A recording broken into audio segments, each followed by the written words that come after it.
Hello friends, welcome back to my channel. இது ஒரு travel vlog தான் நீங்கள் பார்க்க போகிறீங்க. இது ஒரு 1 வீக் முன்னாடியே எடுத்த விலாகு. சடனாக திருச்சி போகிற ஒரு பிளானு, ஒரு பர்சனல் ஒர்க்குக்காக நம்ம திருச்சி கிளம்பிட்டோம். பார்த்திங்கன்னா போகிற வழியிலேயே நம்ம மார்னிங் டிஃபன் முடித்தாச்சு. இந்த மாதிரி நம்ம வெளியில் கிளம்பும்போது நமக்கு வெளியில் போகிறோங்கிற சந்தோஷத்தை விட இந்த 3 வேளையும் நமக்கு சமைக்க வேணாங்கிற ஒரு சந்தோஷமே ஒரு பெரிய சந்தோஷம்தான். அப்படியே லஞ்சும் வெளியில் தான். இப்போ நம்ம திருச்சி என்ட்ராயாச்சு. திருச்சி என்ட்ரான இந்த மொராய் சிட்டி அப்படிங்கிற ஒரு பிளேஸ் இருந்தது. அந்த என்ட்ரன்ஸில் பார்த்திங்கன்னா இந்த மாதிரி வாட்டர் ஃபால்ஸ்லாம் நல்லா செட் பண்ணியிருந்தாங்க. அது பார்க்கவே நல்லா அழகாக இருந்தது. லைட்டிங்லாம் இருந்தது. லைட்டிங் நைட்டுக்கு நல்லாயிருக்கும்னு நினைக்கிறேன். அதுக்குள்ளே நாங்கள் கிளம்பியாச்சு.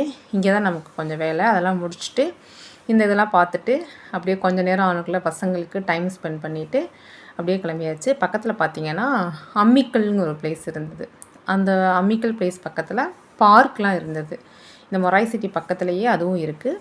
பசங்க அங்கே அந்த பார்க்கில் போய் விளையாட ஆரம்பிச்சிட்டாங்க.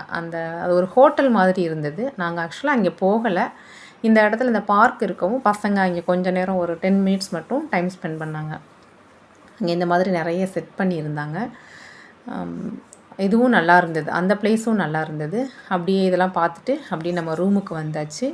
நைட் இங்கே தான் ஸ்டே. மாதிரி அவுட் சைட் பிளேஸுக்கு போனாங்களே, இந்த மாதிரி குட்டீஸ்லாம் கண்ட்ரோல் பண்ண முடியாது. அவங்க இஷ்டத்துக்கு விளையாட ஆரம்பிச்சிருவாங்க.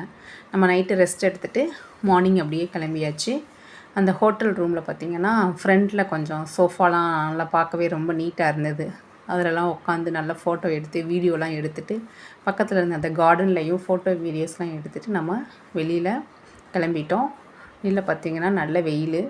வரும்போதே ஐஸ்கிரீம்லாம் வாங்கிட்டு வந்து ரூம்லேயே வச்சு சாப்பிட்டாச்சு. லஞ்சு பார்த்திங்கன்னா ஆர்ட்ரு பண்ணி தான் சாப்பிட்டோம். ஃப்ரைட் ரைஸும் பிரியாணி தான் ஆர்ட்ரு பண்ணியிருந்தோம். நம்ம வெளியிலேன்னு கிளம்பிட்டாலே ஃப்ரைட் ரைஸ் பிரியாணி இல்லாமல் நம்மளோட அவுட்டிங் வந்து கண்டிப்பாக முடியாது. நம்ம ஹோட்டல்னு போயிட்டாலே ஒரு நேரமாவது கண்டிப்பாக ஃப்ரைட் ரைஸ் பிரியாணி நம்ம சாப்பிட்ருவோம். எங்களுக்கும் அப்படி தான். பார்த்திங்கன்னா இந்த ரவுண்டானால லைட்டிங்ஸ்லாம் நல்லா செட் பண்ணியிருந்தாங்க. அப்படியே ஹோட்டல் சங்கீதாஸ் டின்னர் அங்கே முடிச்சுட்டு நம்ம மறுநாள் நாம் ஊருக்கு கிளம்பியாச்சு. நம்ம சேனலை மறக்காமல் சப்ஸ்கிரைப் பண்ணுங்கள், லைக் பண்ணுங்கள், கமெண்ட் பண்ணுங்கள். அப்படியே பெல் பட்டனையும் கிளிக் பண்ணுங்கள். அப்போ தான் நம்ம போடுற வீடியோஸ்க்கான நோட்டிஃபிகேஷன் எல்லாமே நமக்கு வரும். தேங்க்ஸ்.